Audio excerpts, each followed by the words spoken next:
আগে মুখ্যমন্ত্রী মমতা বন্দ্যোপাধ্যায় সরাসরি পৌঁছে গিয়েছিলেন সেখানে জুনিয়র চিকিৎসকদের ধর্ণা মঞ্চে এবং সেখানে তারা গেলেন এবং তিনি সেখানে কথা বললেন, সমস্ত বিষয় তিনি খতিয়ে ধরলেন এবং তিনি সাংবাদিকদের মুখোমুখি হয়ে কিন্তু একাধিক বিষয় নিয়ে তুলে ধরলেন এবং পাশাপাশি দীর্ঘক্ষণ তিনি আচমকায় তিনি সেখানে পৌঁছে গেলেন এবং তারপর সেখানে থেকে কিন্তু তিনি রীতিমতো কথা বললেন জুনিয়র চিকিৎসকদের সঙ্গে। যদিও সমঝোতা করতে রাজি নয় জুনিয়র চিকিৎসকরা এখনো পর্যন্ত। এই সমস্ত বিষয় নিয়ে আমরা বিস্তারভাবে আলোচনা করবো। আমাদের সঙ্গে ইতিমধ্যে সরাসরি গ্রাউন্ড জিরো থেকে রয়েছে আমার প্রতিনিধি ত্রয়ন। এই মুহূর্তে তুমি দাঁড়িয়ে রয়েছে একেবারে সরাসরি গ্রাউন্ড জিরোতে, সেক্ষেত্রে দাঁড়িয়ে মূলত মুখ্যমন্ত্রী মমতা বন্দ্যোপাধ্যায় কিছুক্ষণ আগে পৌঁছে গিয়েছিলেন, একাধিক তিনি বার্তা দিলেন, মূলত সেখানকার জুনিয়র চিকিৎসকেরা কি জানাচ্ছেন?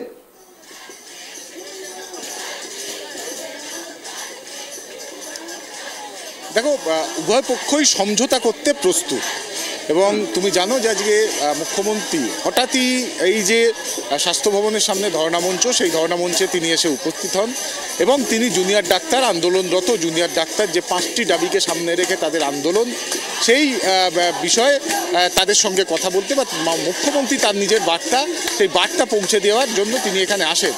অত্যন্ত গুরুত্বপূর্ণ এই মুখ্যমন্ত্রীর এই আশাটা। তার কারণ গৌরব, তুমি জানো যে দিন কয়েক আগেই একটা পরিবেশ তৈরি হয়েছিল যে নবান্নে জুনিয়র ডাক্তারদের সঙ্গে মুখ্যমন্ত্রীর বৈঠক হবে, কিন্তু আমরা যেটা দেখলাম যে জুনিয়র ডাক্তাররা সেখানে পৌঁছে গেলেন নবান্নে 5টা 45 নাগাদ, কিন্তু যে জায়গায় বৈঠক আটকে গেল, যে লাইভ স্ট্রিমিংয়ের যে বিষয় ছিল, অর্থাৎ সরাসরি সম্প্রচার করতে হবে বৈঠকের, সেই বিষয়টিতে সরকারের পক্ষ থেকে কিছু বাধ্যবাধকতার কথা জানানো হয় এবং সেই জায়গা থেকে কিন্তু বৈঠক ভেস্তে যায়।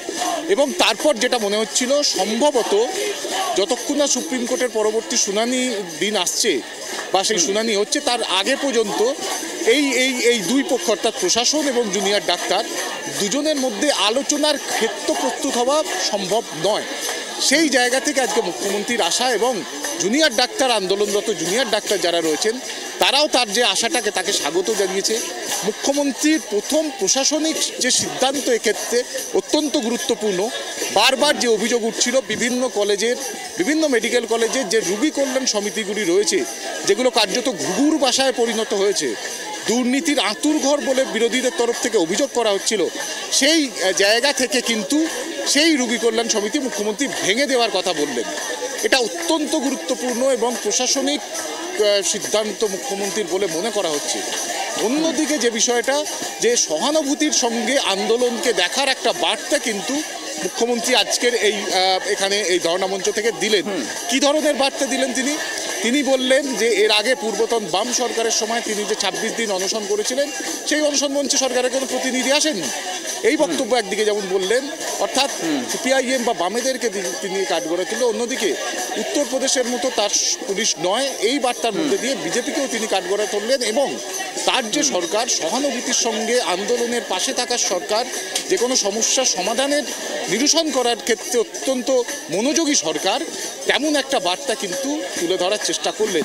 এবং জুনিয়র ডাক্তারদের তরফ থেকেও তাদের যেটা বক্তব্য, মুখ্যমন্ত্রী চলে যাওয়ার পর তারা এই মুহূর্তে বৈঠকে বসেছেন এবং সেখানে তারা বেশ কিছু বিষয় নিয়ে আলোচনা করছেন, কারণ বিভিন্ন সংগঠন জুনিয়র ডাক্তারদের রয়েছে, তাদের মিলিত একটি ফোরাম রয়েছে যেহেতু, সেখানে দাঁড়িয়ে তারা একদিকে যেমন মুখ্যমন্ত্রীর আশাটাকে সাধুবাদ জানিয়েছেন, রোগী কল্যাণ সমিতিকে ভেঙে দেওয়ার ক্ষেত্রে সিদ্ধান্তকে স্বাগত জানিয়েছেন, পাশাপাশি তারাও যে চান যে একটা অচলাবস্থার পরিবেশ সৃষ্টি হয়ে রয়েছে বা একটা ঘাত প্রতিঘাতের মধ্যে এই মুহূর্তে পশ্চিমবঙ্গের স্বাস্থ্য ব্যবস্থা দাঁড়িয়ে রয়েছে এবং সেটার জন্য অবশ্যই গুরুত্বপূর্ণ এবং অত্যন্ত জরুরি যেটা যে নিহত নির্যাতিতার বিচার চাই, সেই বিষয়টিকে সামনে রেখেই তাদের এই আন্দোলন এবং সেই বিষয়ে তাদের যেটা বক্তব্য, যে 5 দফা দাবি, সেই 5 দফা দাবির ভিত্তিতে তারা আলোচনায় প্রয়োজনে আজকে যদি হয় তাতেই তারা বসতে প্রস্তুত।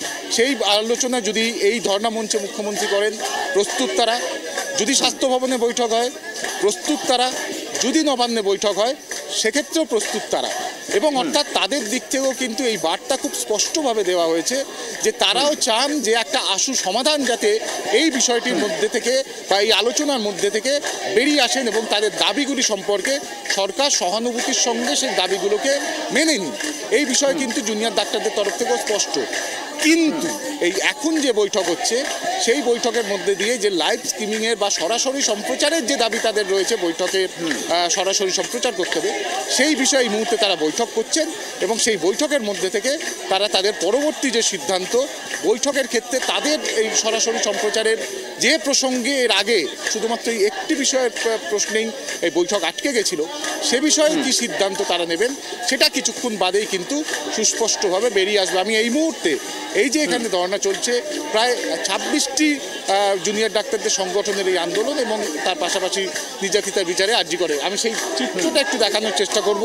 আমার ক্যামেরা পার্সন সূর্যদাকে আমি বলবো যে সেই ছবি একটু তুলে ধরা যদি সম্ভব হয়, যে এই মুহূর্তে যেখানে আন্দোলন চলছে সেই আন্দোলনের স্থানের এই মুহূর্তে সেই ছবি আমি তোমাদের একটু দেখানোর চেষ্টা করবো। এখানে তুমি দেখতে পাচ্ছ যে জাস্টিসের দাবিতে যে আন্দোলন বা তাদের যে এই মুহূর্তে বিক্ষোভ অবস্থান, সেই বিক্ষোভ অবস্থান এবং তার সঙ্গে তাদের স্লোগান, সেই বিষয়গুলো এখানে চলছে।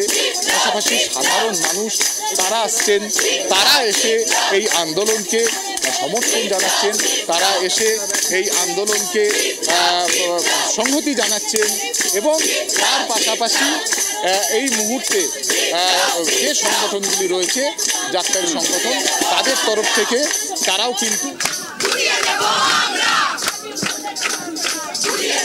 সেই আন্দোলনকে তাদের তরফ থেকেও কিন্তু এই মুহূর্তে যে আন্দোলন, সেই আন্দোলনের স্লোগান, শাউটিং এবং উই ওয়ান্ট জাস্টিস, মূল যে বক্তব্য, সেই বক্তব্যকে সামনে রেখে তাদের যে আন্দোলন, সেই আন্দোলনও কিন্তু এই মুহূর্তে জারি রয়েছে। অর্থাৎ আন্দোলন, যে আন্দোলন চলছে স্বাস্থ্য ভবনের সামনে, সেই আন্দোলন যেমন চলছে, তার পাশাপাশি মুখ্যমন্ত্রী আসা এবং মুখ্যমন্ত্রীর যে বক্তব্য, সেই সমস্ত বিষয়গুলো এবং তারপর জুনিয়র ডাক্তারদের যে অবস্থা, সেই বিষয়ে কিন্তু এই মুহূর্তে সেই বিষয়ে কি সিদ্ধান্ত নেয় সেদিকে কিন্তু আমাদের আরও বেশ কিছুক্ষণ একটু অপেক্ষা করতে হবে এবং তারপরেই বোঝা যাবে যে এই সমস্যার আদতে বরফ গলার সম্ভাবনা কতটা তৈরি হলো। গৌরব, একেবারে তো কিন্তু দেখো, মূলত মুখ্যমন্ত্রী মমতা বন্দ্যোপাধ্যায় সরজমিনে আসলেন, পৌঁছলেন, তিনি বার্তা রাখলেন এবং কাজে ফিরে যাওয়ার তিনি আবেদন জানালেন। সেক্ষেত্রে দাঁড়িয়ে জুনিয়র ডাক্তাররা বলছেন তারা আন্দোলন চালিয়ে যাবেন, অর্থাৎ তাদের মূলত দাবিটা কি? যতক্ষণ না পর্যন্ত এই 5 দফা দাবি নিয়ে তাদের বৈঠক হচ্ছে, ততক্ষণ তারা কি কাজে ফিরবেন না? কি জানাচ্ছেন অ্যাকচুয়ালি তারা?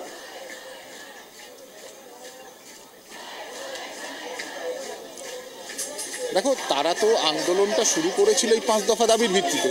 তো সেই দাবিগুলো যতক্ষণ না পূরণ হচ্ছে, আলোচনার ক্ষেত্র প্রস্তুত হচ্ছে, আলোচনার টেবিলে বৈঠক হচ্ছে, ততক্ষণ পর্যন্ত তাদের আন্দোলন তুলে নেওয়ার প্রসঙ্গই আসে না। ফলে আন্দোলন যেমন রয়েছে সেই আন্দোলন চলবে এবং সেই আন্দোলন যখন বৈঠক হবে, আলোচনা হবে, আলোচনার মধ্যে দিয়ে যদি কোনো সমস্যার সমাধানের কোনো পথ বেরোয়, সিদ্ধান্ত হয় কিছু, যেটা উভয় পক্ষ, দুই পক্ষই, রাজ্য প্রশাসন এবং জুনিয়র ডাক্তাররা মান্যতা দেয়, সেক্ষেত্রেই এই সমস্যার সমাধান সম্ভব, অন্তত তেমনটাই মনে করা হচ্ছে। গৌরব, কারণ ইতিমধ্যে তো জুনিয়র ডাক্তাররা কিছু সদস্য নিয়ে তারা বৈঠকে বসেছেন পরবর্তী সিদ্ধান্তের জন্য, কিন্তু যারা বর্তমানে রয়েছেন তাদের সাথে কি কোথাও কথা বলা সম্ভব হবে এই মুহূর্তে দাঁড়িয়ে?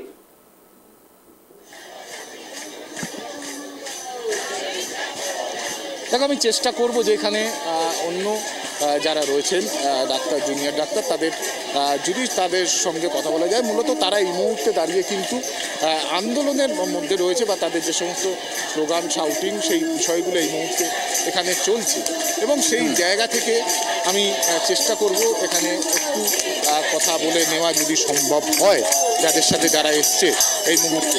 যে এখানে কিছুক্ষণ আগে মুখ্যমন্ত্রী এসেছিলেন, কথা বলেছেন এবং তিনি এই আন্দোলনের সমর্থন করছেন সমব্যথী এবং তিনি চান যে এই সমস্যার সমাধান হয়ে যায়। তোমাদের কি বক্তব্য, তোমরা কি মনে করো? আপনি ওখানে জিজ্ঞেস করেন।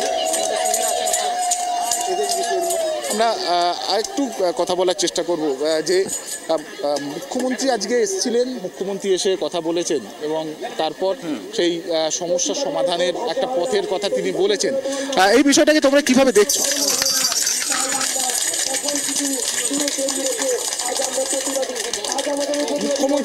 মুখ্যমন্ত্রী আজ এসছেন এবং এই আন্দোলনের তিনি সমর্থক এবং আন্দোলন জুনিয়র ডাক্তারদের পাশে রয়েছেন। এই যে মুখ্যমন্ত্রীর আশা, এই বিষয়টাকে তোমরা কিরকমভাবে দেখছো বা তোমরা কি চাইছো এরপর? এই মুহূর্তে তারা গৌরব আমরা যেমনটা বলছিলাম একেবারে যেহেতু এই আন্দোলনে মুহূর্তে ব্যস্ত, তারা হ্যাঁ। বৈঠকে বসে রয়েছেন, ফলে অন্য যে সমস্ত যারা রয়েছেন তারা খুব একটা কথা বলার মতো এই মুহূর্তে পরিস্থিতি নেই এবং তারা এই মুহূর্তে কথা বলতে পারছেন না, সেটা তার তরফ থেকে খুব স্পষ্টভাবে জানিয়ে দেওয়া হবে। একেবারে তরুণ সমস্ত নজর রাখো, তোমার কাছে আবার আসবো। এখন দেখার বিষয় পরবর্তীতে নতুন করে কোন সিদ্ধান্ত উঠে আসে, আদতেও কি এই বৈঠক অর্থাৎ 5 দফা দাবিতে এই বৈঠক হচ্ছে কিনা। ধন্যবাদ তয়ন তোমাকে সঙ্গে থাকার জন্য। যে মুহূর্তে দেখাচ্ছি ছবি, মুখ্যমন্ত্রী মমতা বন্দ্যোপাধ্যায় একেবারে সরজমিনে পৌঁছে গিয়েছিলেন স্বাস্থ্য ভবন চত্বরে, যেখানে ধর্ণা মঞ্চ অবস্থান বিক্ষোভে চলছে জুনিয়র চিকিৎসকের তরফ থেকে। সেখানে দাঁড়িয়ে মুখ্যমন্ত্রী মমতা বন্দ্যোপাধ্যায় একাধিক বার্তা দিলেন এবং অন্যদিক থেকে তিনি কিন্তু মূলত কাজে ফেরার আহ্বান জানিয়েছেন জুনিয়র চিকিৎসকদের। একেবারেই দুদিন আগেও যে সাংবাদিক বৈঠক করে মুখ্যমন্ত্রী বলেছিলেন কাজে ফিরুন জুনিয়র ডাক্তার, এমনটা আবেদন করেছিলেন। একইভাবে সরজমিনে এসেও কিন্তু তিনি কিন্তু কাজে ফেরার আবেদন জানালেন। এই মুহূর্তে দাঁড়িয়ে একেবারেই তারা জানাচ্ছেন জুনিয়র চিকিৎসকেরা মুখ্যমন্ত্রী আসার পর তারা যথেষ্টভাবেই খুশি রয়েছেন এই তার আশাকে ঘিরে, কিন্তু রীতিমতো তারা আন্দোলন চালিয়ে যাবেন যতক্ষণ না পর্যন্ত তাদের 5 দফা দাবিতে এই বৈঠক চলছে। এখনো পর্যন্ত এমনটাই কিন্তু সূত্র মারফত খবর, কিন্তু এখনো পর্যন্ত জুনিয়র চিকিৎসকদের তরফ থেকে মূলত বৈঠকে বসা হয়েছে পরবর্তী সিদ্ধান্ত গ্রহণের জন্য, অর্থাৎ যে লাইভ স্ট্রিমিংয়ের যে বিষয়, সেই বিষয় নিয়ে যে মুখ্যমন্ত্রীর সঙ্গে বৈঠকের কথা, সেই বিষয় নিয়ে কিন্তু মূলত এই বৈঠকের সিদ্ধান্ত উঠে আসতে পারে। এখন তার জন্য আমাদেরকে নজর রাখতে হবে অবশ্যই যে পরবর্তীতে জুনিয়র ডাক্তারদের এই বৈঠকের পর নতুন করে কোন সিদ্ধান্ত গ্রহণ হয় এবং নতুন করে মুখ্যমন্ত্রীর সঙ্গে নবান্নে এবং জুনিয়র চিকিৎসকদের সঙ্গে নিয়ে একটা বৈঠক হয় কিনা সেদিকে নজর থাকবে আমাদের। যে ছবি দেখাচ্ছিলাম, মুখ্যমন্ত্রী মমতা বন্দ্যোপাধ্যায় এসেছিলেন সরজমিনে।